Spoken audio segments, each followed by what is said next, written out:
Amém, igreja, paz. Podem se sentar. Muito bom estar aqui novamente. É a segunda ou é o terceiro ano que eu estou aqui? Terceiro ano. Quem aqui me conhece? Já me viu? Olha, muita gente. Quem aqui não me conhece? Levanta a mão. Glória a Deus. Muita gente nova, então. Muitas vidas sendo ganhas para Jesus. Ou talvez você não estava aqui nos últimos 2 anos, no tempo que eu vi. Meu nome é Mariana, para quem não me conhece. Eu pastorei uma base missionária, uma casa de oração, uma igreja local aqui na Barra da Tijuca, mais precisamente ali no Jardim Oceânico. Irmãos, estamos indo para o 7º ano esse ano, na nossa igreja local. Há 8 anos já, na verdade, há 7 anos já estamos juntos, vamos para o 8º, e estamos no 6º para o 7º ano, enquanto realmente ministério, uma igreja local. O Senhor tem me dado a graça de compartilhar aquilo que Ele tem derramado no meu coração com pessoas preciosas, inclusive algumas delas estão aqui nessa noite. Eu quero agradecer a base que sempre vem, a igreja que sempre vem. Essas pessoas maravilhosas. Dá um tchau aí, pessoal, dá um tchau aí.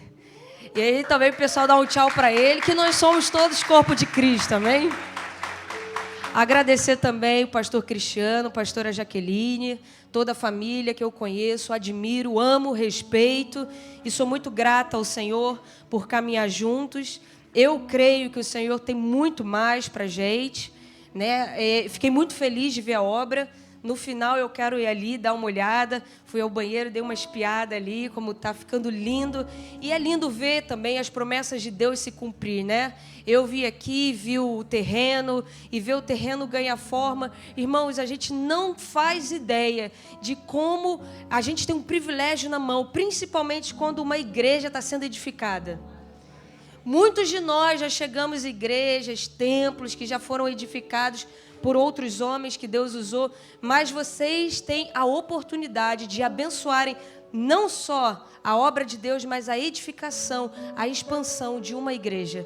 Isso é uma bênção. Então eu quero convidar vocês a ofertarem dinheiro, sim, porque a obra do Senhor precisa, as ofertas, aquilo que é sacrifício para vocês, porque o Senhor, eu aprendi uma coisa com meu antigo pastor, mas aí continua, sempre vai ser meu pastor, o apóstolo Josiel.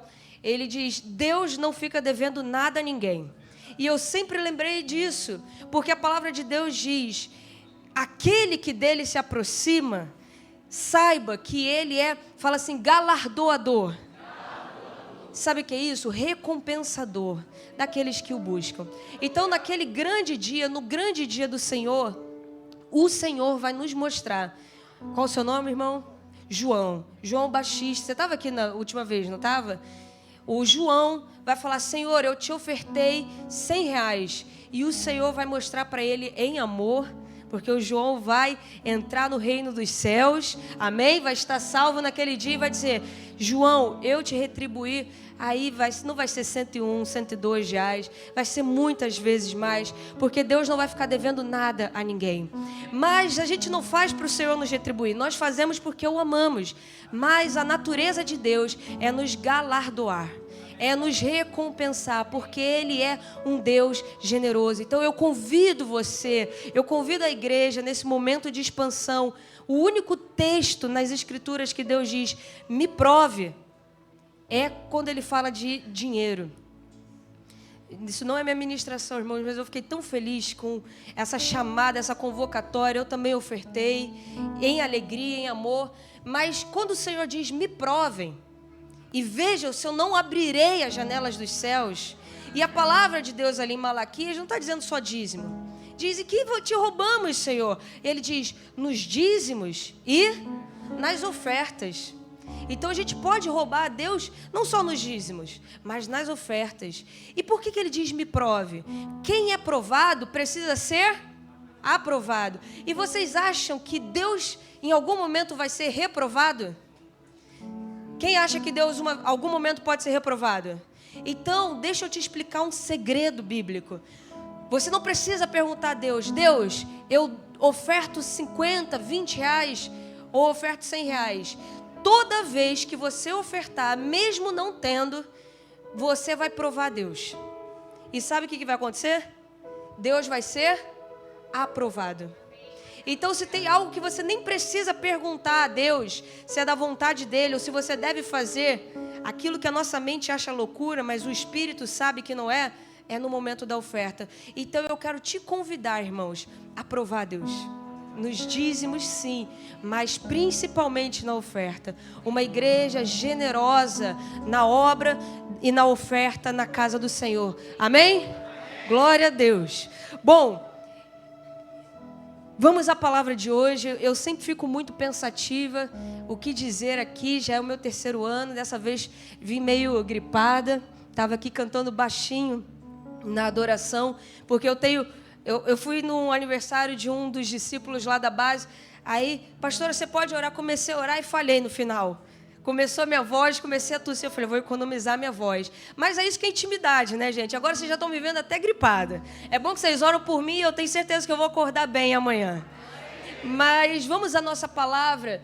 E sempre que eu venho aqui, que é a 3ª vez, eu penso nesse momento de primícias, nesse momento que vocês estão buscando uma direção do Senhor para o ano, consagrando o ano que vem, né, o ano que está no decorrer, está no começo. O que eu posso dizer, igreja? E eu não sei porquê. Eu sempre tenho uma impressão que eu vou trazer uma mensagem profética para o Rio. Não estou dizendo que, olha, eu sou uma profeta para o Rio de Janeiro, mas eu tenho essa impressão. No ano passado, me parece que foi ontem, assim, não ontem, mas um mês atrás, eu falei sobre a igreja do Reino do Norte e a gente ter cuidado com essa igreja misturada. Eu mesma vi essa igreja misturada em ação, vi alguns guerreiros indo embora por causa dessa igreja, guerreiros que eu oro e quero que o Senhor resgate, mas nós precisamos tomar cuidado. E eu queria trazer hoje uma outra mensagem, que eu creio que é aquilo que o Senhor tem falado com a igreja, principalmente conosco no Rio de Janeiro, para esse ano de 2024. Abra sua Bíblia em Mateus, capítulo 20. Vamos começar lendo uma parábola de Jesus.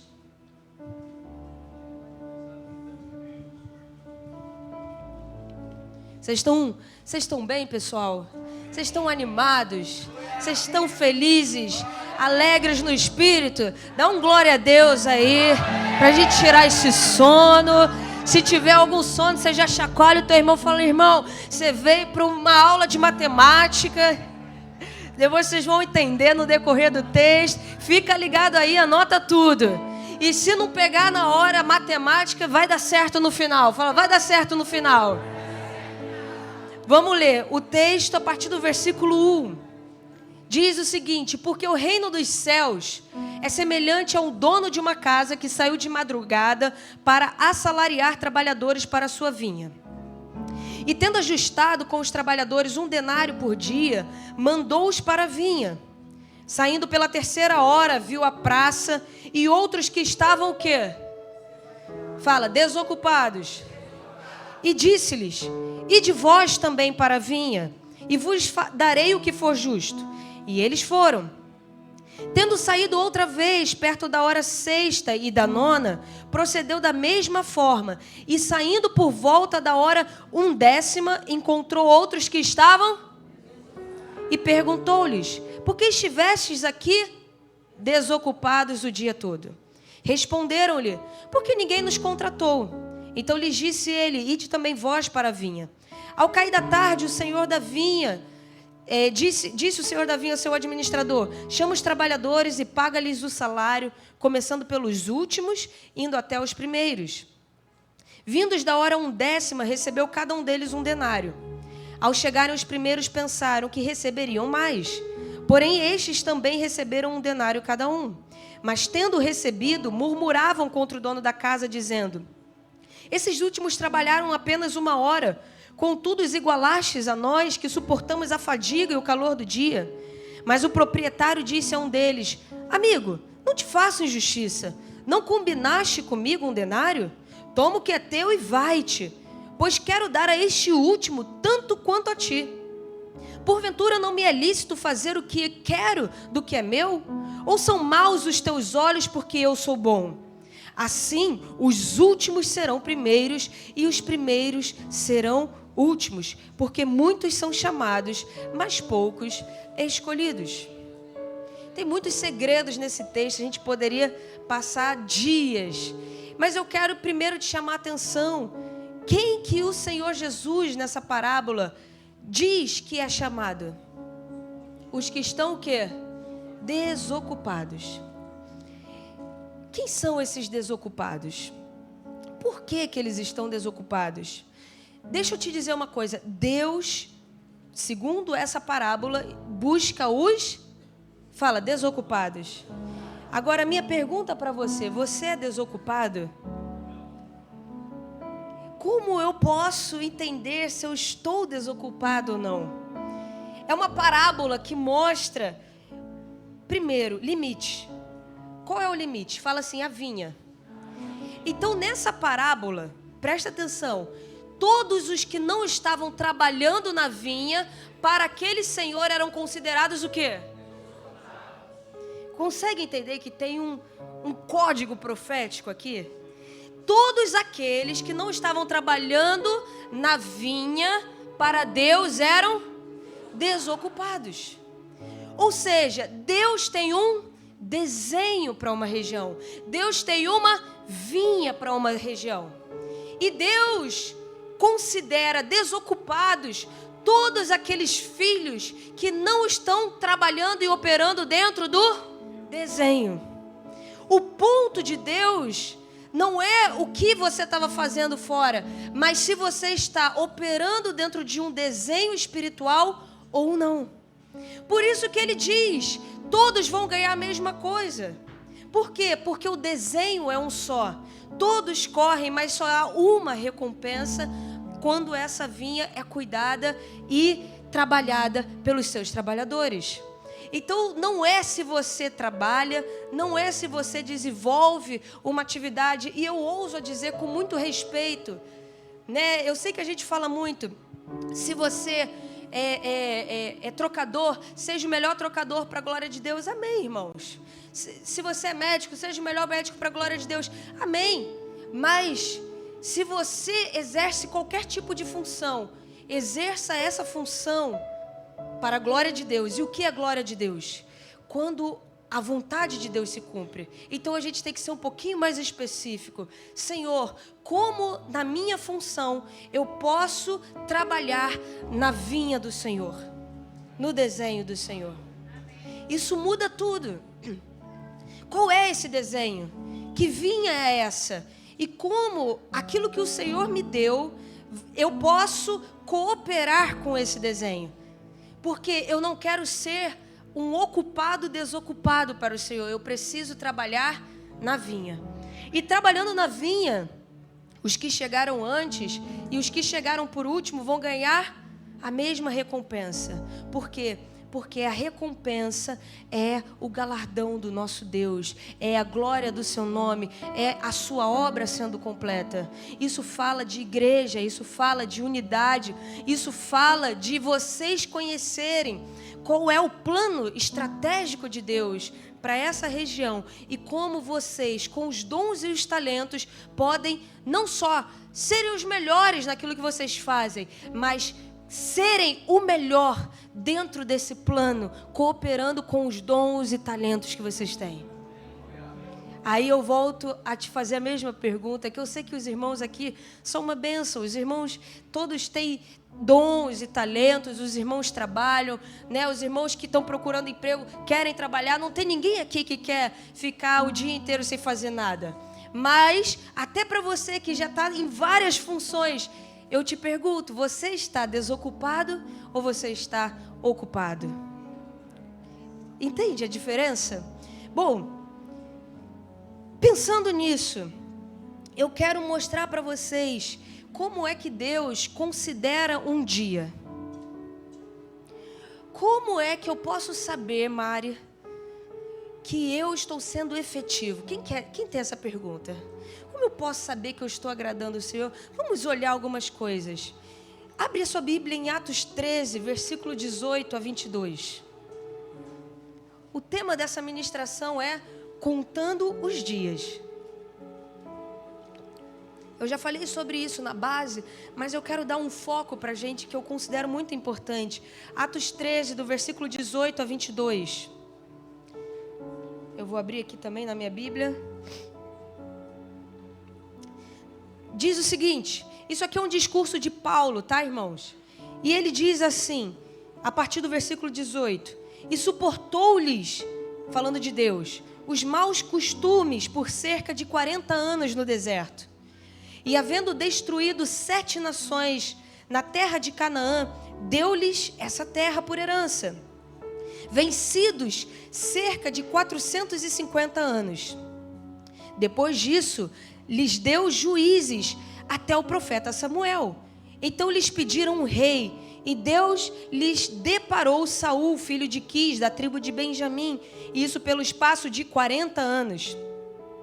E tendo tirado este, levantou-lhes o rei Davi, o qual também deu testemunho e disse: achei Davi, filho de Jessé, homem segundo o meu coração, que fará toda a minha vontade. Isso aqui é um discurso enorme de Paulo, mas eu quero te mostrar uma coisa muito importante. A gente vai olhar um pouquinho aqui.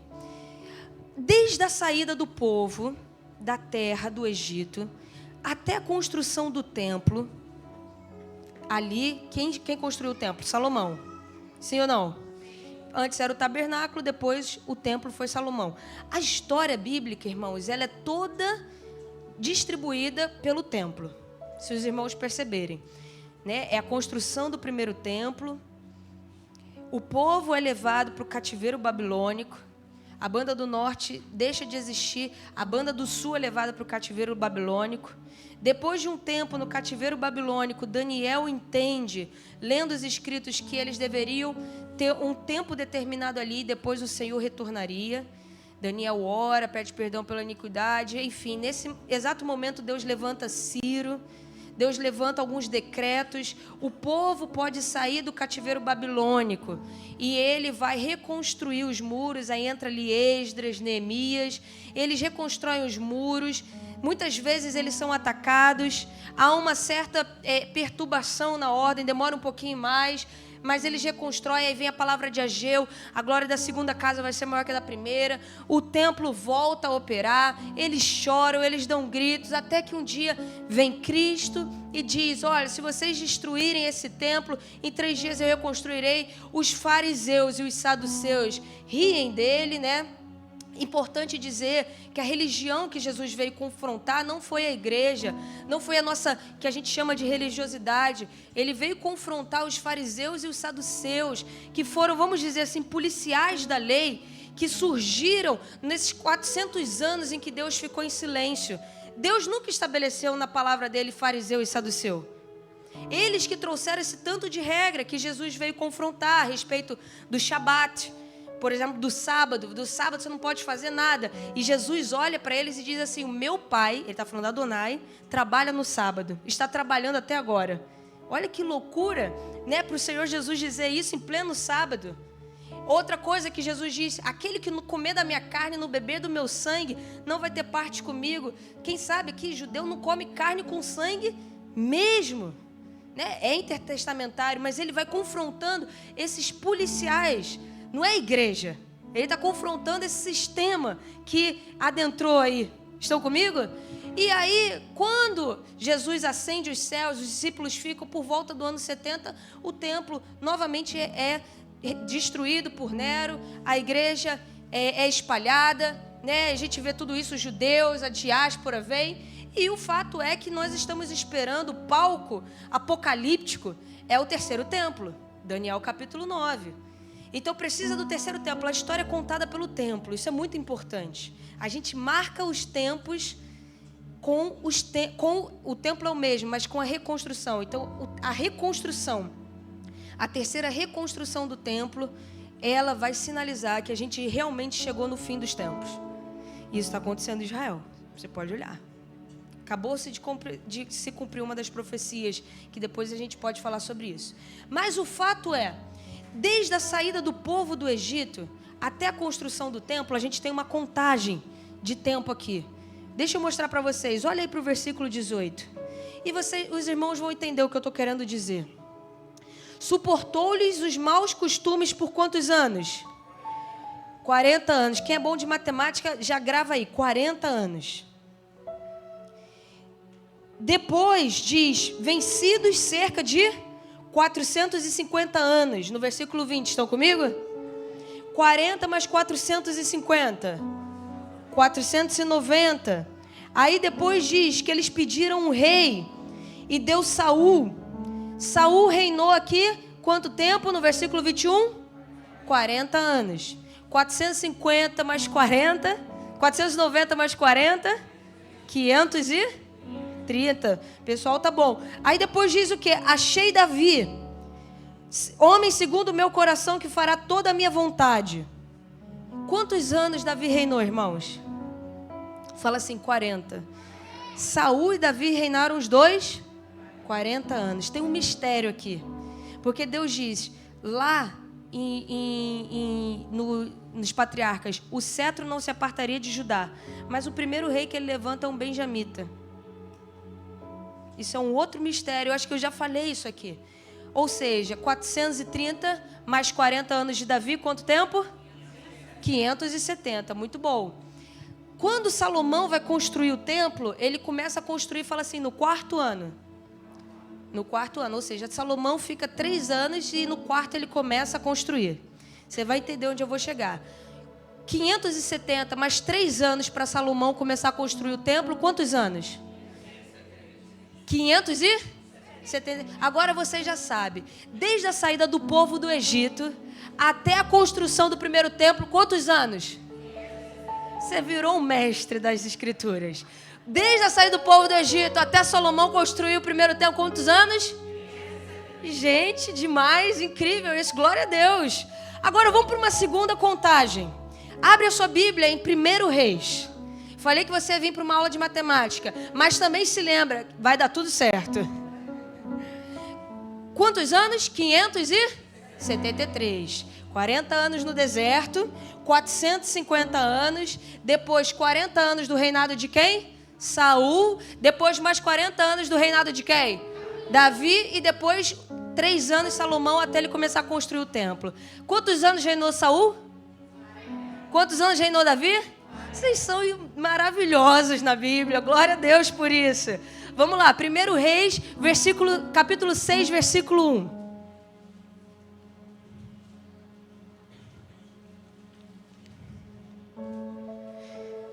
Olha só como está a contagem de 1 Reis, João. É João, né? João, capítulo 6, versículo 1. No ano de 480, estão comigo? Depois de saírem os filhos de Israel, Salomão começou fala assim, no 4º ano do seu reinado de Israel, a edificar a casa do Senhor. Não está escrito isso? Eu acho que você não entendeu. Vou mostrar uma coisa aqui. A gente leu que são quantos anos segundo a contagem de Paulo? 500 e... Mas aqui na contagem de 1 Reis, quanto tempo? 480 anos. Estão comigo? Alguma coisa está, fala assim, errada. 480 anos para 573 anos. Alguém diminui aí para mim? 573 anos menos 480.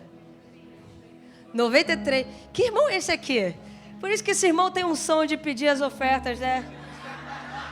Irmão, você está com a calculadora? Vamos dar uma salva de palmas. Tem um dom aqui, hein? O dom é matemática? Não? Trabalha com finanças? Não, o Espírito Santo desceu aqui. Glória a Deus. Mas vamos lá, 93 anos. A Bíblia, ela é errada, irmãos? Então a gente tem que pesquisar essa divergência aqui. Por que aqui ele está dizendo que 93 anos a menos do que o discurso de Paulo? Afinal de contas, demorou 480 anos ou 573 anos para a construção do templo? Alguma coisa está equivocada e nós vamos pesquisar isso. abre o período dos juízes. Abre aí, juízes. O que são os juízes? O povo sai, o povo rejeita o Senhor, e o Senhor coloca o quê? Juízes. Débora, uma juíza muito famosa. Samuel é o último dos juízes e o primeiro dos profetas. Ele marca essa transição, não é? Então tem esse período, que é o período dos juízes na Bíblia. Você gosta muito desse livro, não gosta? Juízes, Levítico, não é um livro que você gosta? É aquele livro que a gente ama, né? Então, esse livro aí tem algumas informações. O que a gente pode ver de mais importante no livro dos juízes? Basicamente tem um ciclo. O povo pede a Deus um libertador, Deus levanta um juiz, o juiz, Deus liberta o povo através desse juiz e o povo volta a pecar. Aí o povo volta a pecar, Deus leva o povo para o cativeiro, porque Deus é justo, Ele precisa permitir, sim ou não? Aí o povo clama a Deus, Deus levanta um outro juiz, e aí o povo é liberto, mas depois o povo volta a pecar e o povo vai para o cativeiro. Estão comigo? Aí o povo clama, Deus levanta outro juiz. E o povo, no livro dos juízes, vai para o cativeiro e fala assim, 5 vezes. 5 vezes. Vamos ver. Primeira vez que o povo vai para o cativeiro. Vou precisar de você, irmão. Juízes 3, capítulo 3, versículo 8. Volta aqui. Quantos anos o pessoal para sair do Egito até fazer o templo? Vocês já estão votando 573, né? Quem é 573 para um lado e quem é 480 para o outro? Quem é 573 anos? Quem fica com Paulo? Quem fica com Paulo? Levanta a mão aí, balança, balança. Quem fica com o autor de 1 Reis? Quem não fica com nada? Quem quer esperar? Onde vai dar? Então tá bom. Vamos lá. 573 para 480. Vamos lá. Juízes 3, versículo 8. Então a ira do Senhor se acendeu contra Israel, e ele os entregou nas mãos de Cusã-Risataim, rei da Mesopotâmia, e os filhos de Israel serviram a Cusã-Risataim. Quanto tempo? Quanto tempo que o povo ficou em cativeiro, primeiro cativeiro? Grava aí. Juízes 3,14. Juízes 3,14. E os filhos de Israel serviram a Eglon, rei dos Moabitas. Segunda vez que eles foram para cativeiro, quanto tempo? 18 anos. Juízes 4, de 2 a 3. Juízes 4, versículos 2 e 3. Entregou-os o Senhor na mão de Jabim, rei de Canaã. Presta atenção, irmãos. Quando eles chegam, deixa eu te explicar o contexto. Na terra prometida, que é Canaã, Deus promete a eles que vai destruir 7 nações. Então tem muitas lutas ali. Amém? Entregou o Senhor nas mãos de Jabim, rei de Canaã, que reinava em Hazor. Cícera era comandante de seu exército, o qual habitava em Harote-Hagoim. Clamaram os filhos de Israel ao Senhor, porquanto Jabim tinha 900 carros de ferro, e por 20 anos oprimia duramente os filhos de Israel. Então aqui, eu já estou lendo o final ou o meio da história. Aqui eles já ficaram em cativeiro 20 anos. Olha que interessante, né? Ao invés deles já entrarem na terra, eles vão sendo levados de cativeiro em tempo, que vão se desviando do Senhor. Já pensou nisso? Depois de ter ouvido e vivido tantas coisas miraculosas. Juízes 6, versículo 1. Fizeram os filhos de Israel o que era mal perante o Senhor, por isso o Senhor os entregou nas mãos dos midianitas. Por quantos anos? 7 anos. Juízes 13, 1. Fizeram os filhos de Israel o que era mal perante o Senhor. Juízes 13, 1. Juízes 13, 1. Tendo os filhos de Israel tornado fazer o que era mal perante do Senhor, este os entregou nas mãos dos filisteus por 40 anos. Seguinte. Primeira vez foi 8 anos, soma aí 8. A segunda vez, 18 anos. Terceira vez, 20 anos, 46. Quarta vez, quanto? 53. E a quinta vez, quantos anos? Quanto deu isso? 480 anos, que está escrito aqui em 1 Reis 6:1, mais 93 anos do povo em cativeiro, dá exatamente o quê? Faz aí 480 mais 93. Quanto que Paulo fala? Quem está com Paulo? Quem está com 1 Reis também? Tá certo. Qual a diferença? Que quando o autor vai explicar no livro de 1 Reis 6 sobre o povo, até a construção do templo, ele diz: o povo obedeceu a Deus durante 480 anos e ficou cativo durante 93 anos. Então, durante 93 anos, Deus não contou, não considerou esses dias. Esses dias existiram, mas eles não foram contados. Quem já ouviu um texto que Deus não leva em conta o tempo da... Você acha que Deus, porque você não conhecia Deus, você pecava e Deus não levava o pecado em conta? Claro que Deus levava. Você chega num país, você atravessa o sinal vermelho, não sabia que nesse país não podia atravessar, vai tomar multa ou não vai? Vai tomar. Você chega aqui com um monte de pecado que você às vezes nem sabia que era pecado. O Espírito Santo te convence, você tem que se arrepender ou não. Deus leva. Aqueles pecados dão brecha, você conhecendo ou não. Mas Deus não leva em conta o tempo da... E o que é ignorância? Fala assim, falta... Ignorância na Bíblia, ela significa... Meu povo perece por falta de... Palavra ignorância. A falta de conhecimento para Deus é a ignorância. Ou seja, Deus não conta os seus dias quando você não anda no conhecimento dele revelado. Deus não conta como um dia toda vez que você está fora do desenho da vinha. Você está só vivendo, só existindo, mas você não está vivendo para o Senhor. Consegue entender isso? Deus não contabilizou o tempo de desobediência e de cativeiro do povo. O homem, Paulo, falando, historicamente contabilizou, porque existiu esse povo. Eles estavam ali, mas Deus não contabiliza esse tempo. Aí eu te pergunto, estamos desocupados ou estamos ocupados? Estamos todos trabalhando por um denário ou queremos coisas diferentes? Porque quando a igreja ela está na vinha, como eu vou saber, Mari, que eu estou na vinha? Quando você quer o mesmo objetivo que seu irmão. Eu quero um denário. E meu irmão, um denário. E meu outro irmão, um denário. Quando eu estou desocupada, eu quero 20 denários. Eu quero para mim.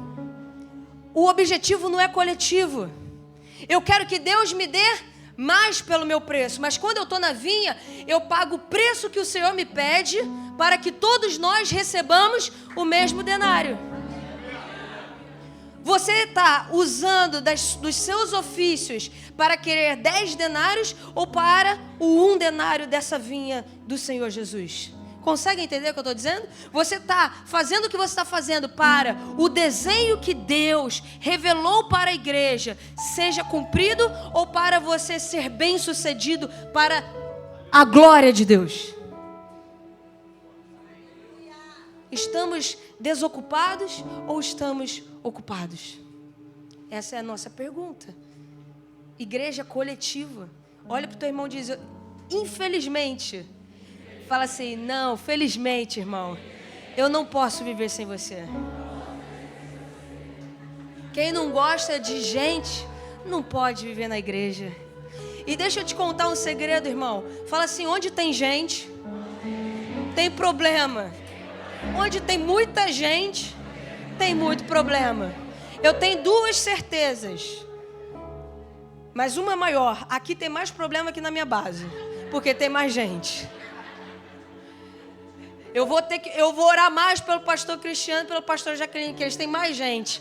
É a igreja evangelista, eu sou mais mestral. Então, a gente precisa entender isso, vai ter problema, mas a gente tem que trabalhar nessa vinha em conjunto. Como estão os seus objetivos? Está alinhado à vinha ou não está alinhado à vinha? Deus está contando cada dia ou Deus não está contando o seu dia? Por isso que a gente tem que orar. Senhor, me dá o pão de cada... Fala assim, pão, revelação. Cada dia eu preciso receber e caminhar na revelação do Senhor. Isso é o pão de cada dia. Que provisão Deus vai trazer para quem está no propósito? Nunca vi um apóstolo orando por dinheiro. Mas eles queriam o quê? O conhecimento revelado da vontade de Deus. O pão é isso. A Bíblia diz que um dia nos átrios do Senhor vale mais do que 1000. Aí você está entendendo? Você pode viver 1000 dias, mas fora do trabalho da vinha, um dia nos átrios do Senhor vai valer mais do que 1000. Qual a diferença? É o mesmo dia. Vale mais. Por quê? Porque Ele pesa, Ele conta esse dia. Os irmãos estão entendendo? Vamos olhar a vida de Abraão. Abre, por favor, Gênesis 12. Gênesis 11, na verdade, 31 a 32. Eu dei essa palavra um tempo atrás na base. Mas agora eu quero trazer um enfoque novo. Até pensei, a gente vai ter o nosso culto no domingo. Falei, eu acho que eu vou trazer essa palavra. Ela está muito forte no meu coração. Gênesis 11, 31 a 32. Olha só. A gente fala que Deus chamou Abraão da terra de Ur dos Caldeus. Mais ou menos, Abraão saiu de Ur dos Caldeus, é a origem dele. Mas Deus chama Abraão em Harã. Estão comigo? O pai dele, Terá, morre. E aí, e tomou Terá Abrão, seu filho, e a Ló, filho de Harã, filho de seu filho, e a Sarai, sua nora, mulher de seu filho Abrão, e saiu com eles de Ur dos Caldeus, para ir à terra de Canaã, e vieram até... Exato. Abraão saiu de Ur dos Caldeus, mas quando Deus chama Abraão, ele está em Harã. E foram os dias de Terá 205 anos, e morreu Terá em... Onde Abraão estava? Ele saiu de Ur dos Caldeus, não quando Deus chamou, mas com o pai. O pai morre. E aí ele está onde? Em Harã. Versículo 1 de Gênesis 12. Esse é o último versículo de Gênesis 11. Versículo 1 de Gênesis 12. Ora, o Senhor disse a Abrão: sai-te da tua terra e da tua parentela e da casa de teu pai para a terra que eu... Então, irmãos, Abrão na época, né, não era Abraão, ele não sai de Ur dos Caldeus. Quando Deus chama, não, ele sai da onde? De Harã. Isso é um equívoco. Claro que a origem dele é Ur dos Caldeus, mas e Deus fala isso depois do quê? Da morte do pai dele. Estão comigo? Deixa tudo isso para trás e sai. Vamos lá. Gênesis 12:4 diz o quê? Partiu, pois, Abrão como lhe ordenara o Senhor, e Ló foi com... Antes disso, não temos relato que Abrão tinha ouvido a voz de Deus. Estão comigo? Essa é a chamada de Abrão. Primeira vez que Deus fala com ele, segundo as Escrituras. Estão comigo? Olha o que acontece no versículo 4.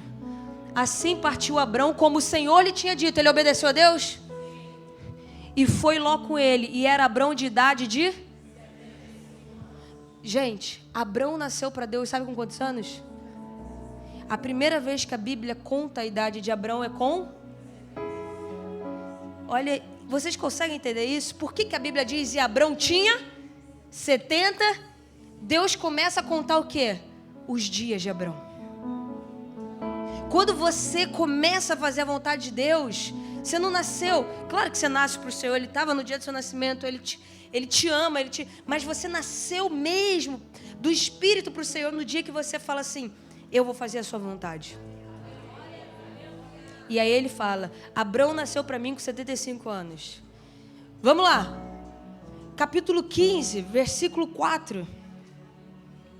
Deus vai prometer a Abrão um filho.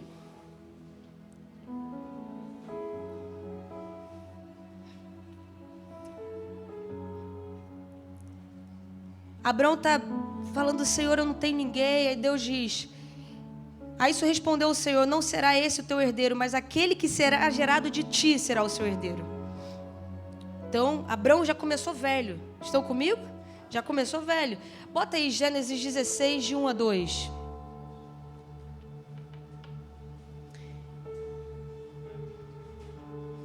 Ora, Sarai, mulher de Abrão, não lhe dava filhos, tendo, porém, uma serva egípcia, por nome de Agar, disse Sarai a Abrão, eis que o Senhor me tem impedido de dar luz, toma, pois, a minha serva, e assim me edificarei com filhos por meio dela. E Abrão anuiu os conselhos de Sarai. Agar deu luz, versículo 15, agora, Gênesis 16, 15. Agar deu à luz a um filho a Abrão, e Abrão, seu filho, que lhe dera Agar, chamou-lhe Ismael. E Abrão tinha 86 anos, quando Agar deu à luz a Ismael. Olha só, então Deus começa a contar a história de Abrão e termina a história dele exatamente quando ele tinha 86 anos, no versículo 16. O versículo 16 é o último versículo do capítulo 16, não é?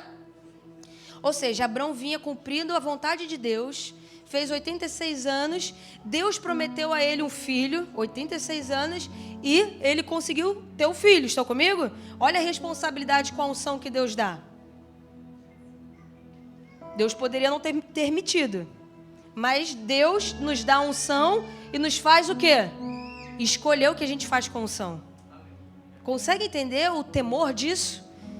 E aí, você vem contando a história de Abrão de 75 anos, quando ele nasce para Deus, até 86. Os altares, tudo que ele faz, é linda a história. A gente pulou aqui, mas é linda. O primeiro versículo de Gênesis 17, abre aí, irmão. Ou seja, você estava no último versículo de Gênesis 16, e agora vamos para o primeiro versículo de novo de Gênesis 17. Sendo, pois, Abrão da idade de... Apareceu o Senhor, diz, eu sou o Senhor teu Deus Todo-Poderoso. Anda em minha presença e ser... Isso aqui é uma exortação de Deus. Vocês conseguem perceber isso? Isso é uma exortação. Por quê? Porque ele fez a coisa errada. E dos 86 anos, do último versículo de Gênesis 16, para o primeiro versículo de Gênesis 17, capítulo 1, a gente não tem nada sobre Abrão. A vida dele de altares, a vida dele de adoração, você não tem, fala assim, nenhum relato. Por quê? Deus não estava novamente contando os seus dias. Por isso que eu gosto, quando você vê Deus contando o mês, contando o dia, presta atenção por que ele está fazendo isso.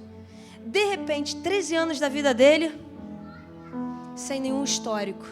E aí Deus entra e exorta, anda na minha presença e ser perfeito. E aí ele faz a coisa certa, do jeito certo, no tempo certo. Fala, sabedoria.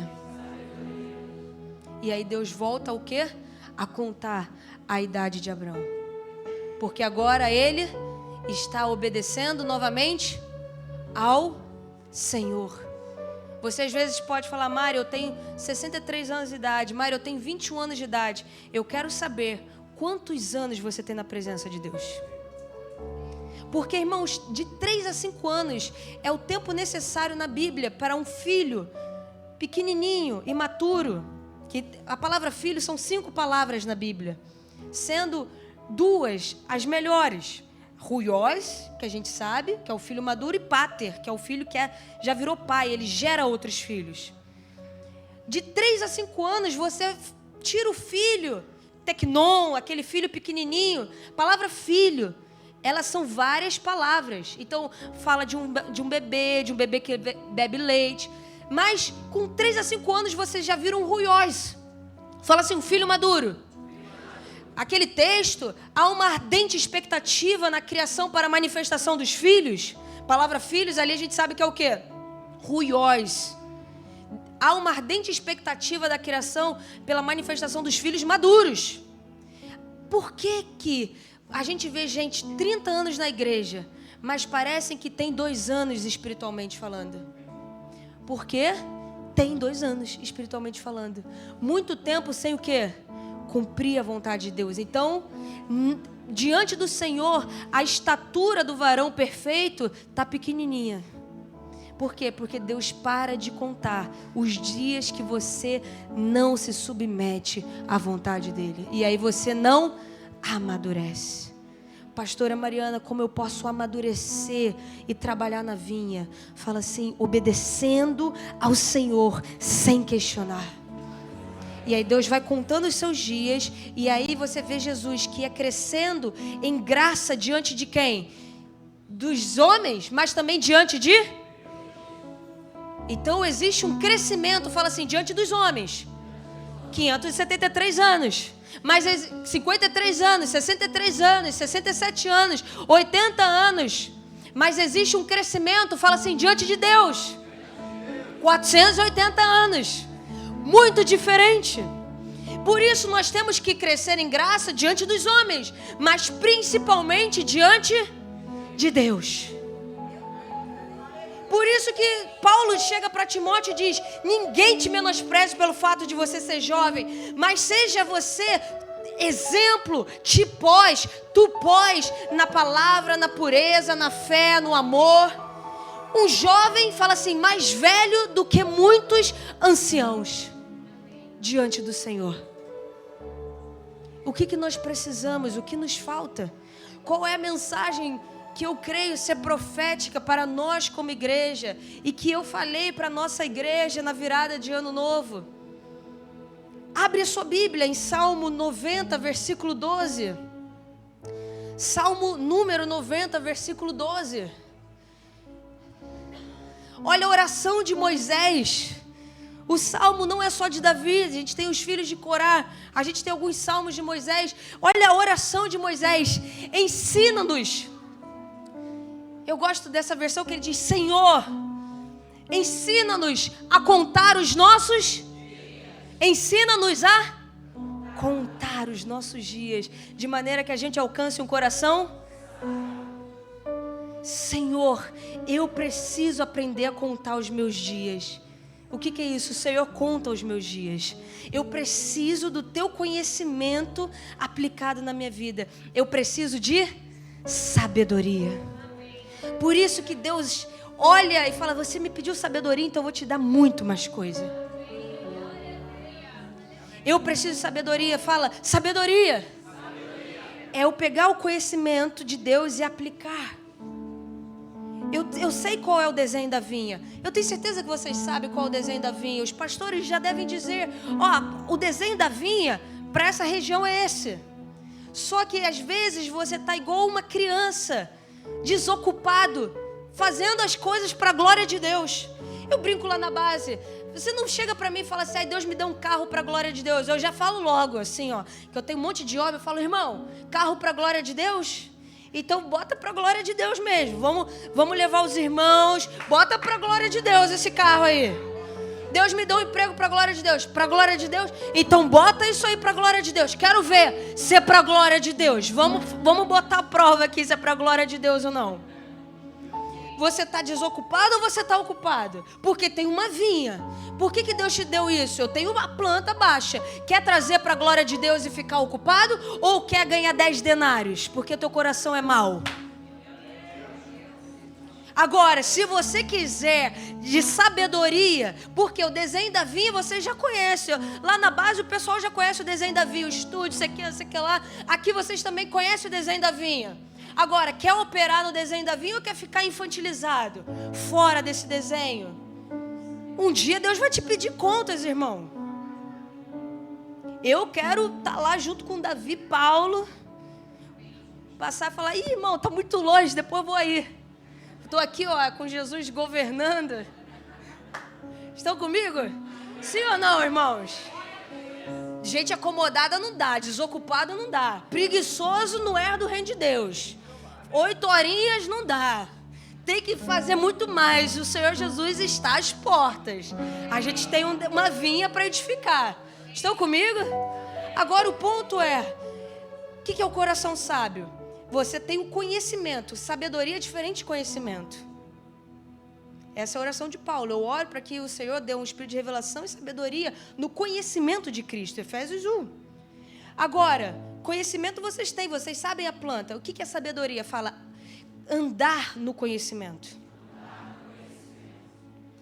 Você tem conhecimento, mas você tem sabedoria. O que Moisés pediu para poder Deus contar os dias dele? Conhecimento? Fala, sabedoria. Eu preciso que entrar na vinha e cooperar com ela. Mas só tem sabedoria, fala assim, quem tem temor. Provérbios 9, 10. Vai ser rápido para a gente entender o que Deus quer. Provérbios 9, 10. O texto muito famoso. Provérbios 9, 10. O temor do Senhor é o princípio. O que eu creio para a igreja? A gente está amando muito Deus. E temos que amar. Eu sou adoradora, canto, amo, sou extravagante, sou intensa, Eu acredito que a gente tem que manifestar essa intensidade. Mas o teu amor não vai fazer você não pegar as rotas de fuga. O teu temor é que vai fazer você não descumprir os princípios de Deus. O Deus, irmãos, quer uma igreja apaixonada. Eu não gosto dessa coisa. Deus não quer uma igreja apaixonada. Deus quer uma igreja com temor. Não, Deus quer uma igreja apaixonada. Mas Deus precisa de uma igreja que tem temor. 2024, Rio de Janeiro, o que eu creio é que Deus quer restaurar o temor. Por quê? Porque quando chover e você falar, não vou para a vinha hoje não, você vai ter temor, uma linha dentro de você que vai dizer assim, eu tenho que ir para a vinha porque eu tenho um compromisso com Deus. Quando eu fico até envergonhada, os irmãos também devem estar envergonhados. Porque Paulo tem uma lista de açoite, de naufrágio. A gente está aqui na igreja falando, irmão, vem na chuva, vem com gripe. Para as irmãs, vem com cólica. Não é verdade, irmão? Vamos falar a verdade? Vem sem dinheiro, pega carona, vem quando o filho está com sono, vem quando o filho está gripado, não é assim? Olha o nosso nível. Olha o nosso nível. Para a igreja manifestar milagres poderosos, ela precisa de um batismo de temor. E eu posso te mostrar onde está esse batismo de temor. Ananias e Safira. Era tão forte o nível de milagre, de santidade, mas para você alcançar esse nível de milagre, de santidade, você tem que ter um nível de quê? Temor muito alto.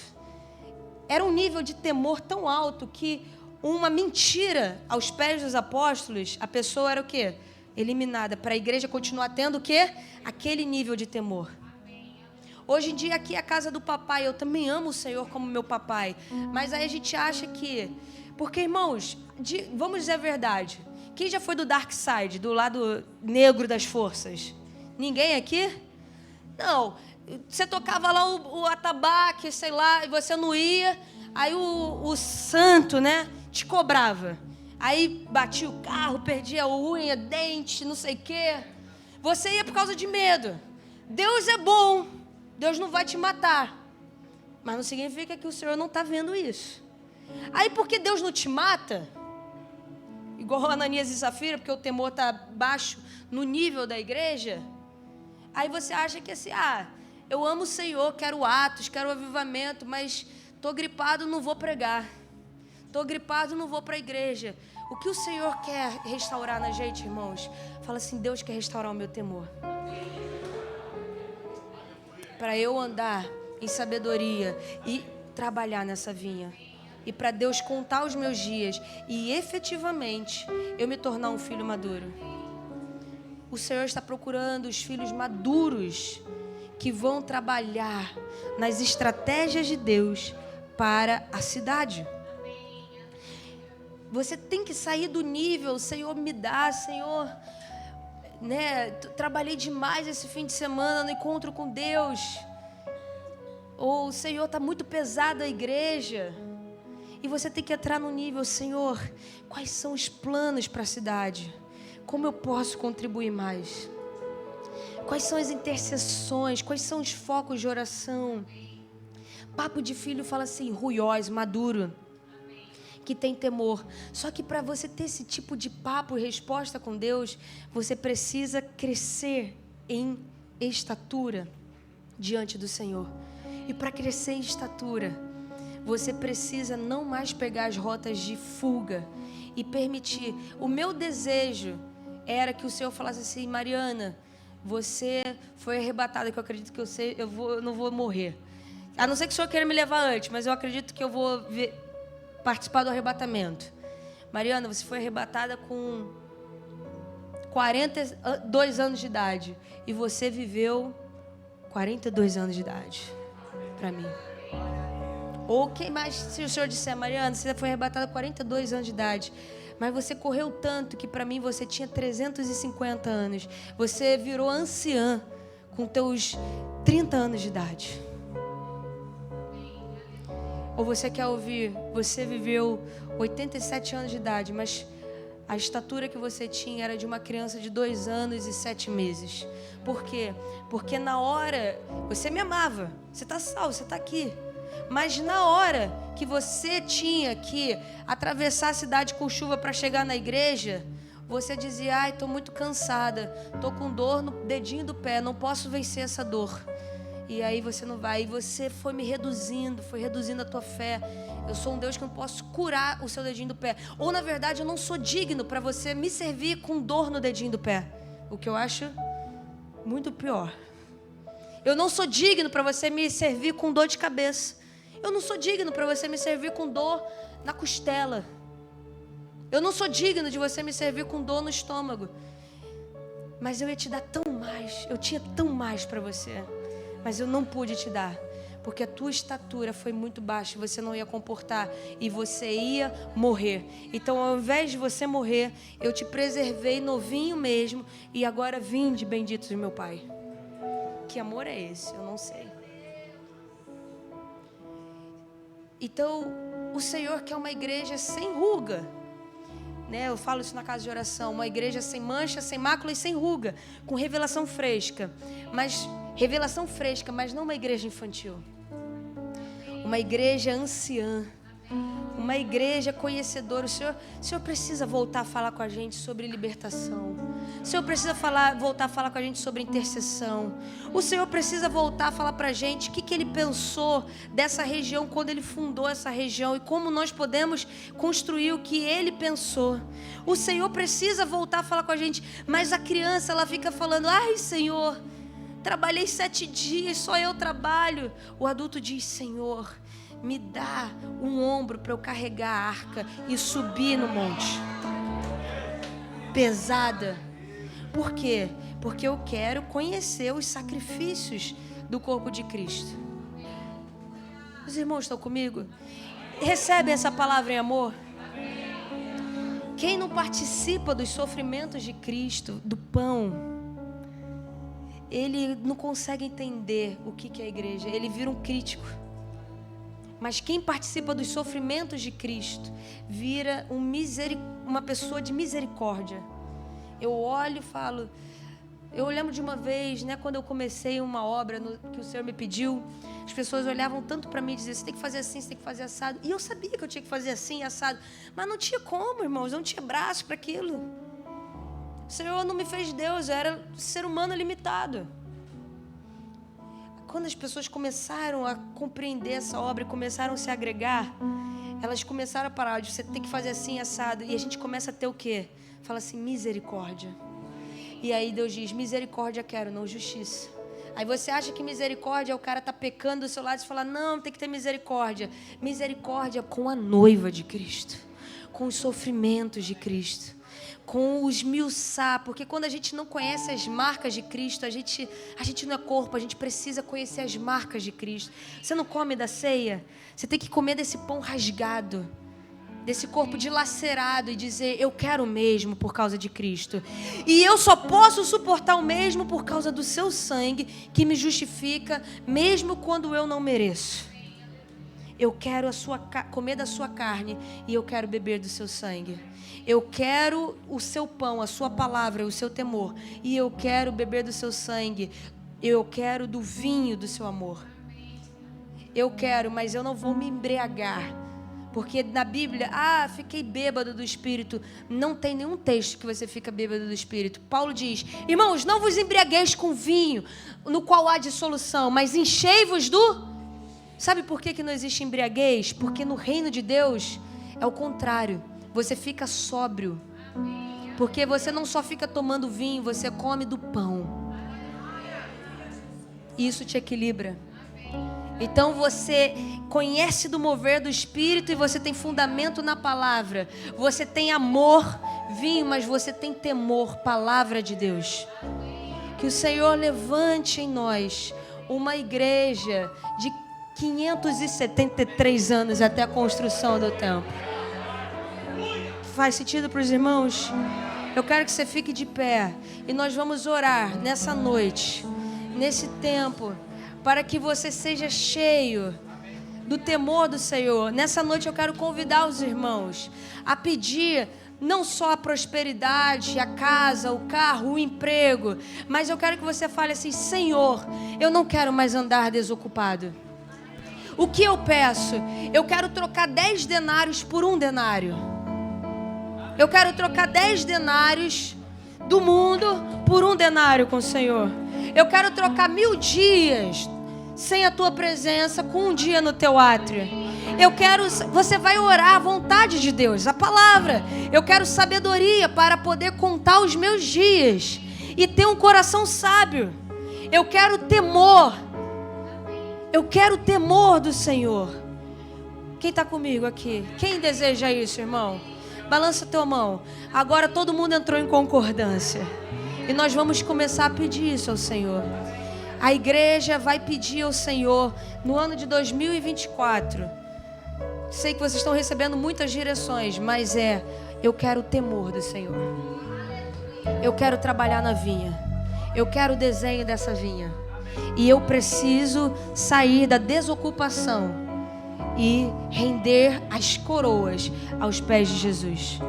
Jesus é digno da minha dor de cabeça. Se Ele me curar, vou para a igreja. Se Ele me curar, amém. Se Ele não me curar, a dor de cabeça que fique lá. A dor de cabeça que espere. A dor de cabeça que fique. Mas ela não vai me tirar da presença de Deus. Não posso fazer nada com dor de cabeça ou sem dor de cabeça. Eu vou seguir o Senhor. Deus é digno. Um dia a gente vai conversar com açoite ou sem açoite.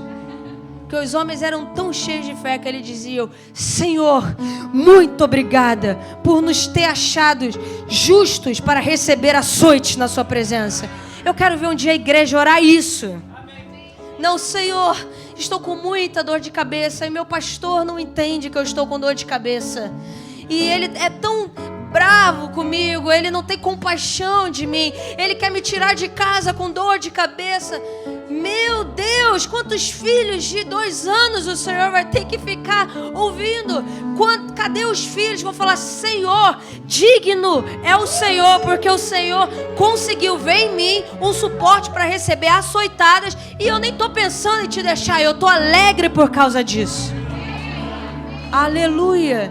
Que o Senhor nos dê nessa noite também um batismo de sobriedade, para que você consiga discernir o santo do profano. Nada de embriaguez. Vamos fluir muito no Espírito, mas somos sóbrios. O mundo não nos compra, porque o preço já foi pago por nós. Não estamos à venda. Amém? A banda vai ministrar um louvor profético, uma música, um som. Então podemos ministrar enquanto a igreja ora. O pastor Cristiano quer falar alguma coisa, ou a gente pode orar com a igreja, pastor? Posso orar? Então, quem aqui ora em línguas? Enche esse ambiente das línguas. Comece a orar em línguas, irmão. Se você não ora em línguas, não tem problema. Ore com as suas palavras. Senhor, eu quero sabedoria. Quero temor, te respeitar. Nós respeitamos o Senhor. Eu te respeito. Eu respeito, Ele é o meu cabeça. Eu respeito o Senhor. Eu respeito a sua vontade. Bendita é a sua vontade. Para a vontade de Deus eu baixo a minha cabeça. e eu esmiuço o meu corpo, eu respeito o Senhor. Chame Ele de Senhor. Eu sei que muitos chamamos de você, mas nós respeitamos Ele. Ele é o que passa sobre a nossa cabeça. Ele é o cabeça do corpo. Nós fincamos as nossas espadas e nos ajoelhamos, porque Ele é o Rei dos reis e o Senhor dos exércitos. Nós te respeitamos. Nós te respeitamos. Nós respeitamos a sua vontade. Respeitar a Deus é respeitar a vontade de Deus. Não é orar bonito, é respeitar a vontade de Deus. Venha a sua vontade. Respeitamos o seu querer. Respeitamos o seu querer. Respeitamos a sua vontade. Diga isso. Eu respeito a sua vontade. Eu respeito o seu querer. Eu respeito o seu querer. Irmão, joga o baixo aí, que o baixo é o grave, e o grave é o temor de Deus. O bumbo, usa o surdo, porque o grave fala do temor de Deus. O grave fala do temor de Deus. Coloca um grave aí. Por isso o povo ia à guerra com tambor, porque eles iam à guerra com o temor de Deus.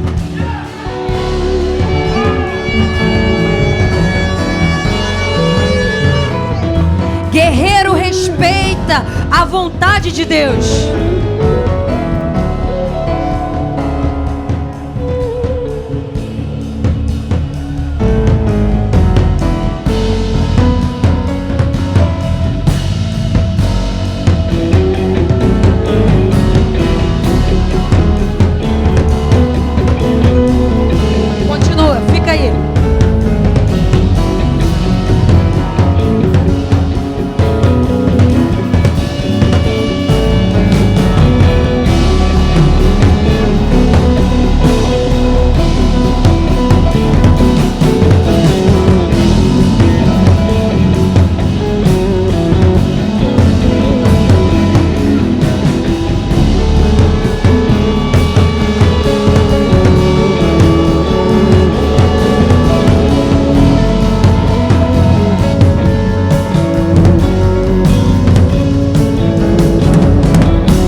boca, abre a boca. Fale mistério, você que veio para receber o renovo. Você que veio para receber o renovo. Você que veio para receber o remandará, te comandará, baixuri de candará, baixandarai. Os céus estão abertos sobre a tua vida.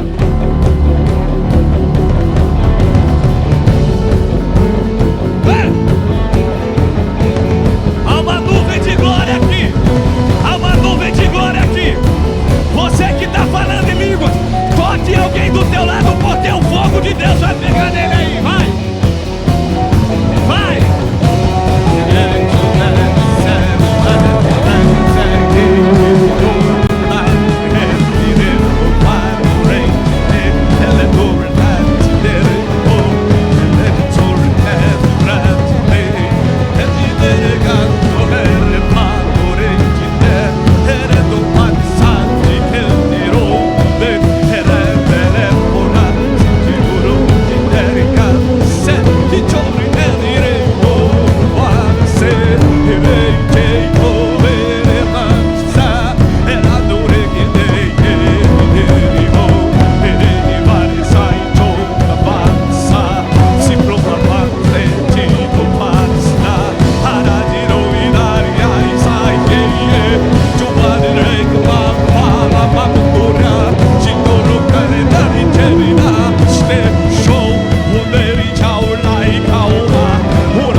exército desceu neste lugar e veio para guerrear.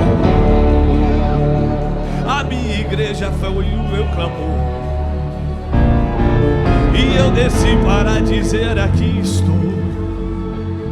Me apresento com os meus arcanjos e querubins, e serafins estão a trabalhar com brasas de fogo aqui. Quantos não entendem o que estava acontecendo neste lugar? Correntes estou a quebrar, e essa igreja a um alto monte vou levar e dar que paridade, que dor que farinaria. Um outro nível estou te levar. Se tá aí o meu exército que veio para pelejar. Eu não deixo a minha igreja confundida, porque eu sou Deus. E faço como quero neste lugar. Alguém de câncer eu estou a curar. Não dar, andar e guinder e farão no dor e quintar. Poder é madurar neste lugar agora. Eu vou te tocar agora. E este câncer eu vou a tirar de ti. Estou a tirar de ti. Estou a tirar dentro de ti. Estou a tirar do dentro. Tere manar, cano tere manar, avancore man.